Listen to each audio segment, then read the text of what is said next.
Well, hello everyone. It's a pleasure to speak with you again today. Today my presentation is entitled The Great Tao, Day 6, A Better Perspective. And I'm putting a part 1 on this because I want to make sure I'm respectful to the schedule. It's now 10:46, so I'm going to do my best to wrap up by 10:06. And I think it's likely we won't quite finish, so I'm going to make this a two-parter and give the second part next Sunday.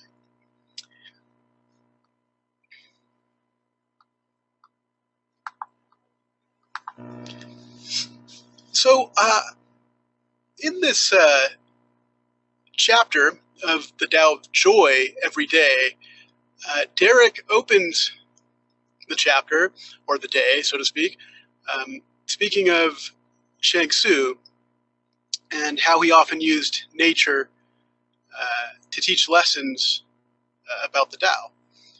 And that's one of the things that I will cover in this presentation. But I wanted to bring up that a couple of weeks before Thanksgiving, I discovered something I wanted to share with everyone just in case there may be some people listening who aren't aware of this. But Derek's book, The Tao of Happiness, Life Lessons from Shang Tzu, has been made available on audible.com. It's an audiobook now. And I found it a couple of weeks before Thanksgiving last year and downloaded it. And so now I'm able to take Derek with me in the car as I traverse down the hills and valleys of Crestline on my way to my office in Ontario. I'm able to take Derek with me. And this, of course, is a wonderful book. And I wanted to just let everyone know, in case people weren't aware, that it's available on Audible now. And I also wanted to say congratulations to Derek for having a book on Audible. I think that's really great. So, as I said earlier, the title of this presentation is A Better Perspective, The Great Tao, A Better Perspective. And so I want to start with the definition. What is perspective? And there's two definitions. One has to do with art, like in the perspective of a painting. I'm not going to talk about that one. The one that's going to sort of apply to my presentation today is this one. Definition: a particular attitude toward or way of regarding something, a point of view. I think that's the definition, the one of the two definitions that fits what I want to say today. So Derek opens the chapter, the Day 6 chapter, talking about the perception of time and comparing that, the limited perspective people or beings even may have on time, and compares that to the limited perspective that we can often have on the Great Tao as well. And he does this by explaining that there are insects that only live a day. They have no concept of what tomorrow is. And there are other insects that only live for a season. They're born in the spring and they die in the summer. They have no idea what a full cycle of 4 seasons looks like. And then, of course, he compares that to the tortoise, who can live for 500 years, where, a day is fairly insignificant compared to the time of a tortoise's life on Earth. Even a season isn't that long to a being that lives 500 years. And of course, this is a good comparison. It points out the limitations of, being in a body locked into space and time.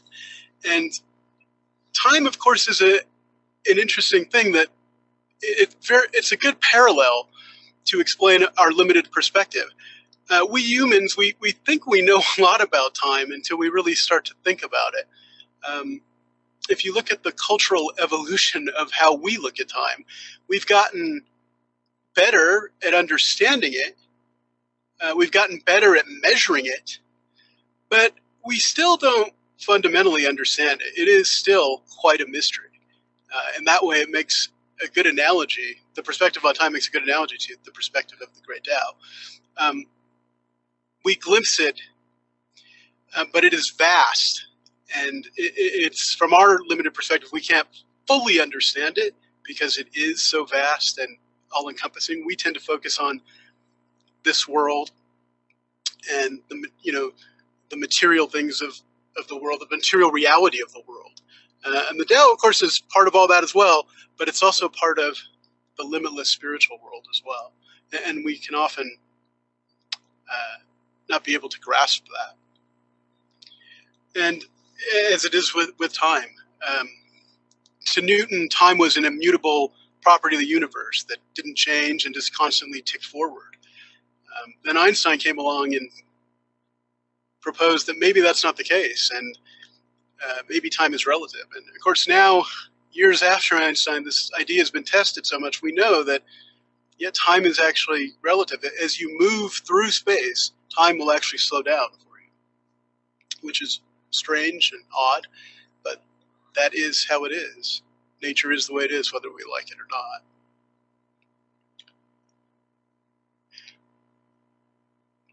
So it is true that time remains a mystery, much like the Tao itself. There's a mysterious component to it. So I'm going to talk about perspectives on various aspects of life. And I'm going to start with a perspective on attitude. And I'm going to do this mainly by showing pictures. So in this slide, I have it titled Bad Attitudes, and I have 3 pictures here to illustrate it. I'm going to describe them with words just in case people aren't looking at the screen, or who listen to this and can't look at the screen if they're listening in a car or so forth. The first picture is a woman rolling her eyes. And the second picture is a man yelling and pointing. And the third picture is a woman who looks like she's crying and screaming simultaneously. She looks as if she might be either going to bury her head in her hands or pull her hair out. I can't tell which. But these are pictorial illustrations of bad attitudes. And the thing about bad attitudes is they tend to elicit bad reactions from others who you display them to.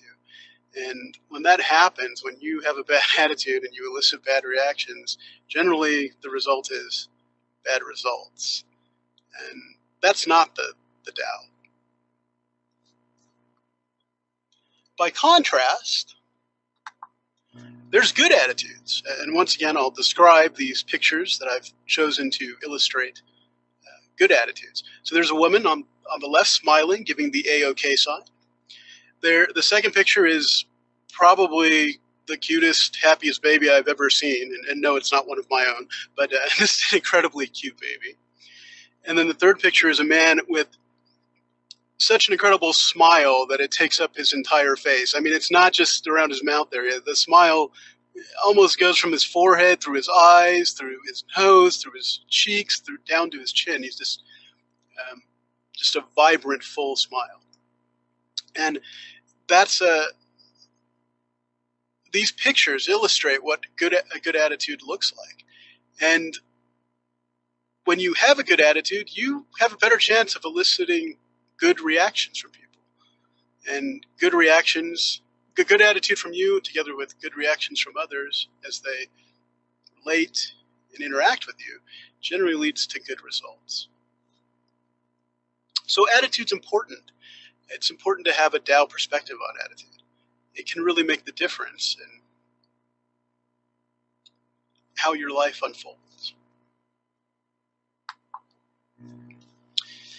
So now I want to talk about another perspective, and this is a perspective on achievement. And I have down here a slide that says goals and systems. I have a picture of a soccer ball being kicked through a goal to illustrate goals pictorially. And I have a diagram of an open system on the right. But before I get into this slide, I just want to go forward a little bit here. And I want to read an excerpt from the Tao Te Ching, chapter 20. The people all have goals, and I alone am stubborn and lowly. I alone am different from them, and value the nourishing mother. Now, I realize that a lot of people get tripped up on this passage. They have, some people have a perspective of reading this and thinking that, well, goals are bad. It's not good to have goals. That's not the Tao. You should be carefree and not have any goals. Fundamentally, I just disagree with that. And I think a lot of it is just the power of words. Because usually people who have that perspective, if you ask them, well, what about, don't you have any dreams or vision for your life? And usually they'll say, yeah, dreams and visions are fine. It's just goals I have a problem with. And interestingly enough, I don't want to be unsympathetic to their point of view, but I honestly think it's the power that they're giving to words. And I will acknowledge that if you look at goals if you look at having goals, if that word makes you feel like you're in a constant state of pre-success failure, or that you feel once you've achieved a goal, you've lost your thing that gave you purpose until you come up with another goal and end up back with a feeling of pre-success failure, I'd encourage you to look at it in a different way. Maybe you need to not give the word goal so much power. Instead, look at plans, dreams, visions as think of systems to accomplish those things. If the goal framework doesn't work for you, you should still have a direction, a plan, a dream, a vision for your life. But maybe employing the systems framework would be more helpful. And, a system is a simple thing. I think probably Bill and Derek will appreciate this analogy in that I know they work as in the IT field, and I do some of that myself. But in this diagram, there's an open system, and of course there's inputs. The surroundings would be the environment in which the system operates in and draws its inputs from. You put in those inputs, the system does something to it, and you get outputs, hopefully the desired outputs. If not, then you have to adjust the system so that it does give you the desired outputs. Sometimes that's putting in different inputs or changing what the system does with those inputs to get the desired outcome. And when it comes to achieving in life, a systems framework is a good way to go. Just to illustrate it, just briefly, the difference between, say, wanting to be healthy, so having a goal of losing 10 pounds in a month, that might be a goal that some people would find limiting or might stress them out. I realize some people get stressed out by that kind of thing. So from a systems framework, instead you could say, I want to be healthy, so my system is to eat right every day. And that's more of a system rather than a specific goal. So if the word goal bothers you, maybe it's time to have a different perspective. Maybe having a systems perspective would be helpful for you. But we shouldn't just discard goals. Having an idea, a direction for your life is a good thing. And I think that would be the Tao perspective. So now I want to talk about another aspect of life, and that's exercise, a perspective on exercise. And I have two pictures here. One shows a man running a marathon, and visually you can see from his face that he's in a bit of pain there. And then on the right, we have these children on a team playing soccer, and they look so happy. And I just want to point out something. It's funny when you're a child, you won't find a child who says, oh, I got to exercise today. No, they just go out and play. And it's funny because I think back at my childhood, it involved getting up early and going to Catholic school and dealing with that. And then, of course, we'd come home, do our homework really quick so that we could run outside and play and run and play basketball, play football in the street with our friends, and stay out until the street lights came on and we'd go in. And even after all that, we'd still have enough energy to jump all over our parents' furniture. It's funny when you're a child, exercise is easy because it's fun. But when you become an adult, it's a little harder to find that free time or to find things that you enjoy that just happen to be exercise. But nonetheless, exercise is an important component of life. It helps give you the energy you need to live life fully. And if you look at exercise as this painful, awful thing that has to be done, and I'm not going to lie to you and say it's not painful sometimes. You can see from the expression on the man's face that it's not comfortable. But my perspective on it is, well, not taking care of yourself, not exercising, can lead to real health problems. Unfortunately, I've learned this firsthand. And that too will cause you pain. So yes, there's some pain involved in exercising and carrying weights and working hard, whether or not it's running or doing a stair climber or an elliptical machine or whatever form of exercise is good for you. Sure, there's a tough component to it, but it's good to think of it from the perspective of how it's going to help your energy, how it's going to help your life, how it's going to make your life better. And so that's a Tao perspective on exercise. So I'm going to briefly talk about a perspective on diet, and then I'm going to try to wrap things up.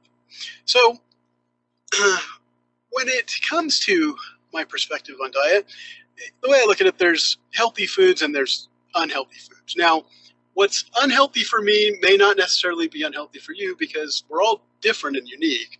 But in the pictures I've had here, this applies to me, not necessarily to you. I invite you to test things yourself to find out what foods have a bad effect on you and what foods don't. For me, I can tell you that potatoes, even though I love them because they taste delicious, they tend to make me tired. They tend to suck my energy away. And I've noticed this through observation. And I try to pay attention to the foods I eat and how they make me feel and act.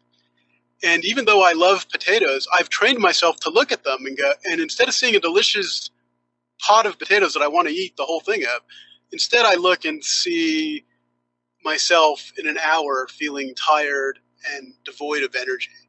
And that's usually enough to keep me away. And even if it's not enough to keep me away, I will partake once in a while, but I will have very small portions when I do. And by contrast, I reward myself for skipping those potatoes by allowing myself to eat as much healthy food as I want. And so I've depicted just a delicious looking salad there. But your perspective on healthy food versus unhealthy food, whatever that is for you, because I think it is somewhat of an individual thing. We're all different. But you can learn what it is by eating foods and then paying attention to how you feel and how your mood is afterwards. It can tell you a lot about what foods are good for you and what foods bad for you, or are good for you and bad for you. And if you look at good food as bland and uninteresting, it may be time for a change in perspective on that. And I invite you all to take a look at that and do some investigating yourself to find out what foods are best for you, because that also has a huge impact on you. Okay, it's approaching 11:04, so I'm going to just give a quick preview of what I'm going to be covering next week in the same presentation, and then I'm going to sum it up and end the presentation. So I'm going to talk about a perspective on sleep. I'm going to talk about a perspective on luck. I'm going to talk about a perspective on generosity. I'm going to talk about a perspective on failure. So let me go ahead and sum up what I was able to cover today. So when it comes to the Great Tao, recognize that our human perspective is limited. Time is a great example of this. The Tao is vast and infinite, and we have to accept that our view of it can be limited. But trust me when I say it encompasses everything.